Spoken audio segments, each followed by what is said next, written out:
¿Qué columnas se comportan de mejor manera? ¿Una columna cuadrada tipo HSS o una columna tipo I? O mejor conocidas como IR. La realidad es que se comportan mejor las cuadradas, y esto porque tienen la misma inercia, es decir, son geométricamente iguales y tienen el mismo comportamiento para cualquier lado. Hola, ¿qué tal, comunidad de Ángulo de Ingeniería? El día de hoy quisiera hacer un análisis un poquito más técnico con referencia a esta pregunta que se plantea con base a qué perfil es mejor para columnas, y un rectangular HSS o por el contrario un IPR. Quisiera partir que el propósito de este video no es increpar a ningún creador de contenido, sino más bien divulgar en el ámbito de la ingeniería estructural y pues sobre todo ofrecer respuestas más técnicas en base a lo que cada uno puede aportar con lo que cada quien sabe. Bueno, quisiera empezar que observaran esta estructura que diseñé para ustedes, que quisiera que observáramos las columnas, que cada columna puede tener una configuración distinta entre sí. ¿A qué me refiero con esto? Por ejemplo, esta columna, como ven, esta pequeña viga que tenemos aquí, por esfuerzos que le estarán llegando según la carga que vaya aconteciendo en esta estructura, se va a doblar un poco y esto va a jalar, digamos, las columnas como así y así. Y a su vez, con lo que suceda con esta viga, igual va a doblar esta columna. A su vez con esta y esta. Entonces aquí tenemos una columna que está siendo como, digamos, atacada por el cómo se deformen estas cuatro vigas. Igual acá. Entonces acá tenemos tres en lugar de cuatro. Acá tenemos dos en lugar de tres. Y por ejemplo, acá tenemos una columna que solamente le están llegando cargas en un sentido, pero en el otro no le llega nada. Acá le llegan los dos, acá le llegan los dos, más en uno que en otro. Entonces, como pueden ver, es un poco variado cómo funcionan las columnas, es lo que quiero que se aprecie. Y esto solamente es un ejemplo, ¿no? Vaya, habrá tal vez estructuras perfectamente cuadradas que no funcionan así. Sin embargo, pues créanme que en la ingeniería estructural, en estructuras de acero, puede ser el uso de columnas, el acomodo puede ser muy variado, porque pues esto depende principalmente de la arquitectura. Entonces, ahora quiero que observen este modelito, que pues, básicamente es el modelo estructural del modelo que acaban de ver. Que pues si ven aquí, pues bueno, al nosotros ver estas magnitudes, pues nosotros podemos estimar más o menos cómo se van a comportar las columnas. Y como ven, pues aquí, como ves, se están doblando más en un lado que en otro. Esto que sucede aquí, pues quiero que se entienda que es porque al tener esta viga que está acá arriba, una deformación muy, bueno, no significa que se va a deformar esto, sino que es como lo interpreta el software, ¿no? O lo que tiende a hacer la estructura. Entonces, jala la columna hacia este lado, más fuerte de lo que lo jala en este lado, como pueden ver. Entonces, esto es muy importante a la hora de tomar este tipo de decisiones. Quiero que esto se entienda antes de que pasemos a la pizarra a explicarlo un poco más técnico y a la vez irnos un poco más rápido, ya que haya quedado este punto un poco más claro en relación a lo que me quiero que se entienda en carácter técnico. Entonces, teniendo esto en claro, quisiera que pasáramos ahora a la pizarra para que se quede completamente claro y se pueda plantear un ejemplo en base a esto. Bueno, una vez que ya estemos aquí en la pizarra y expliquemos un par de conceptos, quiero que menos entendamos de manera muy rápida cómo es que o por qué es que esto sucede.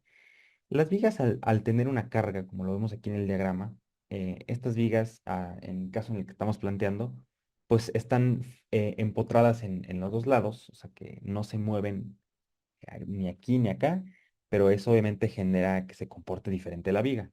Entonces aquí, como pueden ver, pues la viga se deforma en este sentido muy predecible hacia abajo por las cargas que esté recibiendo, y eso, a su vez, pues nos genera, principalmente quiero que se entiendan dos cosas que le pasan a la columna. Cuando la viga hace esto, que se deforma hacia abajo, pues arriba está más apretada y abajo está más tensa. Esto como nos da como resultado una carga axial que se transmite hacia la columna directamente. pues eso digamos que es como, es un resultado de lo que se está esforzando aquí la viga al estar apretada y estarse doblando hacia abajo. Y también esta viga, pues digamos, tendrá una reacción al estar apoyada en la columna para que la columna no se caiga hacia abajo, pues algo tiene que sufrir esta columna y es una carga axial. Entonces tenemos una carga axial y que es producida por la reacción de la viga y una carga axial de la viga que es como, se da como consecuencia, una carga perpendicular a la columna. Esto nos da como resultado una carga cortante. Eso genera un esfuerzo cortante en la columna, ¿no? Que es transmitido desde la viga. Entonces, eso que nos da como resultado que, así como lo vimos en la computadora, en el programa estructural, pues las columnas se doblan hacia un lado o hacia el otro dependiendo cómo los esté jalando la, la viga. Entonces, aquí de entrada nos crea una distancia entre el eje recto de la columna y y este punto como de donde se alcanza a doblar. Y al tener esta distancia y esta carga axial de la que ya veníamos hablando, que viene desde la viga, pues nos genera una carga por una distancia, que es esta. Y esta carga pues nos genera aquí un momento.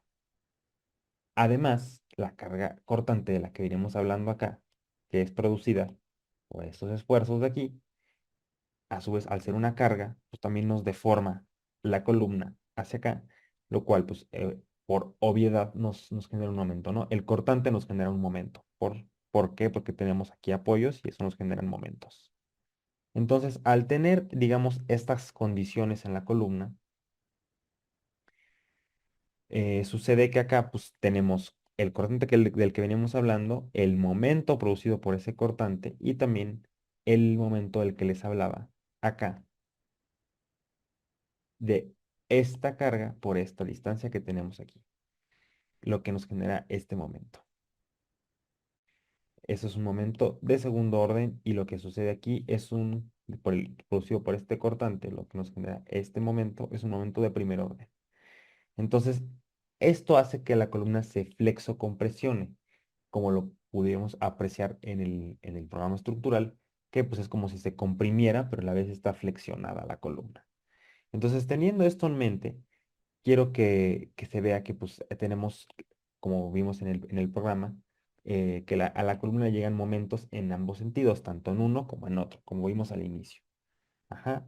Entonces, también se nos puede presentar el caso en el que tengamos momentos en un sentido más grandes que en otros, como vimos también en el programa. Entonces, teniendo a nuestras dos competidoras, a la HSS rectangular y a la IPR, quiero primero que se entienda, aquí es donde vamos a ponernos un poquito más técnicos, pero quiero que ese es el punto crucial del video. El momento de inercia es una propiedad que depende de la geometría de la sección, enteramente de eso. Y olvídense del material, del peso, de lo que sea, es simplemente de la geometría. ¿Ok?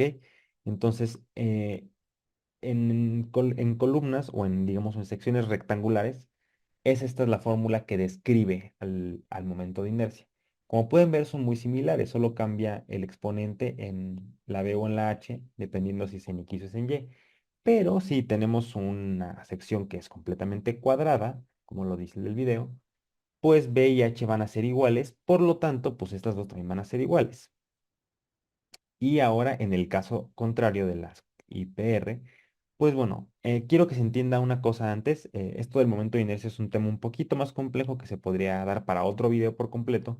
Y cómo se calcula aquí es un poco distinto porque tenemos como tres figuras que se saca por separado y al final se hace. Es un proceso. Esta fórmula es una fórmula muy generalizada que digamos que no en todos los casos debería de usarse, pero pues vaya, nos puede sacar del apuro en la mayoría de los casos. No quiero decir que siempre. Solo quiero que sepan que esto es un tema más complejo del momento de inercia. Pero a simple vista podemos observar que son fórmulas igual muy similares en X y en Y, pero aquí tenemos un término adicional que aquí no tenemos. Eso nos puede indicar que pues, el momento de inercia en X es mayor al momento de inercia en Y. E incluso yo los reto a que busquen. eh, que cualquier perfil va a tener un momento de inercia mayor en el lado en el que tiene los patines, o sea, en este caso en el eje de X, que en el eje de Y. Entonces, teniendo esto en mente y ahora viendo esta fórmula de S igual a I entre C, que ahora, ¿qué es esto? Ese es el módulo de sección y es el momento de inercia, ya sea en X o en Y. Entonces, pues, se pueden desprender estas dos fórmulas que tenemos aquí. Como pueden ver, el tema de C es un tema que vamos a dejar un poco de lado porque es un tema que da para otro video por completo, pero quiero que solamente esta fórmula se queden con digamos, esta asunción o esta aseveración de que el módulo de sección es directamente proporcional al momento de inercia. O sea, que si tenemos un momento de inercia mayor, vamos a tener un módulo de sección mayor. Porque, pues aquí está, la fórmula está bastante clara. Por lo tanto, acá en este caso vamos a tener los módulos de sección iguales, porque tenemos momentos de inercia iguales, y aquí vamos a tener módulos de sección mayores, porque el momento de inercia es mayor. Quiero que esto se quede bien, bien claro, porque lo del video dice que los momentos de inercia son iguales en X y en Y, que esto es totalmente claro. Eso es lo que dice del video y aquí está completamente demostrado que lo que dice no es ninguna falsedad. Sin embargo, pues vamos a analizar ahora nuestro ejemplo. Tenemos momentos más grandes en X que en Y, como vimos al inicio de nuestro planteamiento. ¿Esto qué quiere decir? Que si vemos la columna en planta y este es el eje, digamos, X, el momento tiende a querer doblar más fuertemente la columna así, como digamos, en ese sentido, que si la quisiera doblar como hacia allá, para que se doblara hacia allá o hacia acá, es más, tiene más fuerza para doblarla hacia estos dos, hacia este lado que estoy rayoneando. Entonces, y aquí pues en Y pues tiene más debilidad, ¿no? Tenemos aquí los ejemplos donde quiero ahora que se observe esta fórmula de aquí, que el esfuerzo es igual al momento que está actuando entre el módulo de sección, que está ya, esto ya lo tenemos súper entendido. Entonces, aquí quiero que vean que si el módulo de sección es más grande, el esfuerzo disminuye. Esto es pues, también por esta fórmula que aquí, independientemente de los valores que le pongamos, esto siempre se va a cumplir porque está dividiendo. Entonces, aquí en este caso, como sabemos que nuestros módulos de sección son iguales, por toda la deducción que ya hicimos, pues entonces, estos al siempre ser iguales, y en este caso, como vamos a tener un momento más grande en un caso que en otro, y estos dos van a ser iguales, pues por lógica sabremos que va a haber un esfuerzo mayor en un sentido que en otro. Entonces, si tenemos un momento más grande, el esfuerzo en X va a ser más grande. Si tenemos momentos de módulos de sección iguales, pues obviamente esos dos van a ser iguales y este va a ser más grande aquí que acá. Por lo tanto, este va a estar muy esforzado o este va a estar muy poco esforzado. Entonces, quiero que esto quede muy, muy, muy claro, porque esto es lo esencial del video. Ahora acá tenemos el mismo caso, ¿no? Si el módulo de sección es más grande, el esfuerzo disminuye. Y aquí sí tenemos este caso. Tenemos un momento más grande en X, pero también un módulo de sección más grande en X. Y aquí tenemos el esfuerzo en Y, tenemos un momento en Y más bajo, pero también un módulo de sección más bajo. Entonces, aquí tenemos un perfil un poco más balanceado. Entonces, esto, en este caso, pues, queremos que nos conviene más usar este escenario. Y aquí, pues, tenemos las vigas en otro ejemplo en el que si nos llegan los momentos iguales en los cuatro sentidos, como en columnas que, pues, tal vez pudimos haber visto en la estructura que les mostré al inicio, pues aquí sí sería, pues, más conveniente usar este tipo de columnas, ¿no? Entonces, quiero que por este lado, pues se quede claro que pues aquí se demostró que pues tal vez no sea tan eficiente usar siempre esas columnas.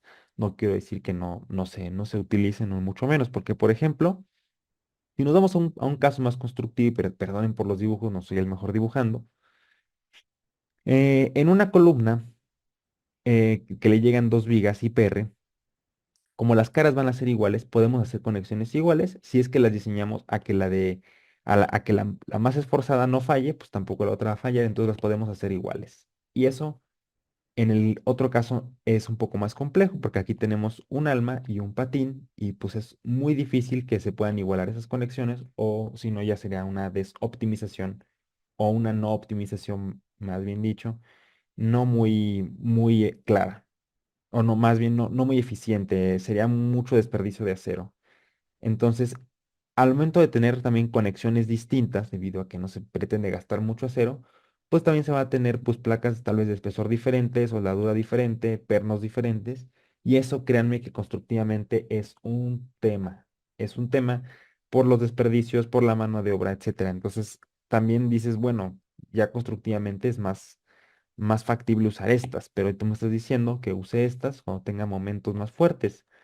Entonces, ¿cuál es mejor? Tal vez una rectangular HSS que tenga más geometría en un sentido que el otro y que también sea más fácil de conectar.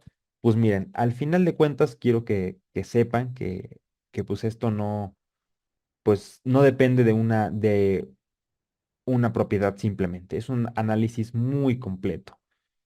Se tiene que hacer siempre un análisis estructural de lo que se vaya a hacer para que se pueda determinar si se usa una u otra. En un caso puede ser mejor una y en otro caso puede ser mejor otra.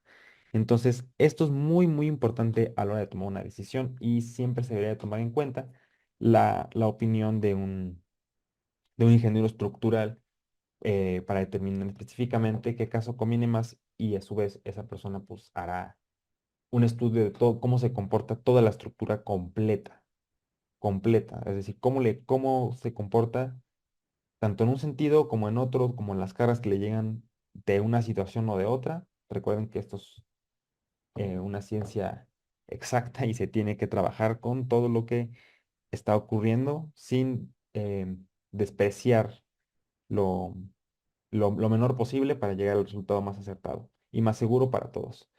Entonces, pues bueno, quiero que al final se quede con esta reflexión. Se podría, posteriormente se hará un video analizándolo más a detalle en un Excel, en por qué esto incluso nos puede ahorrar acero y ser más eficiente. Y pues además de poner un ejemplo muy práctico en software. Pero bueno, de momento quiero que quede claro este video y nos vemos en la siguiente entrega. Muchas gracias y hasta pronto.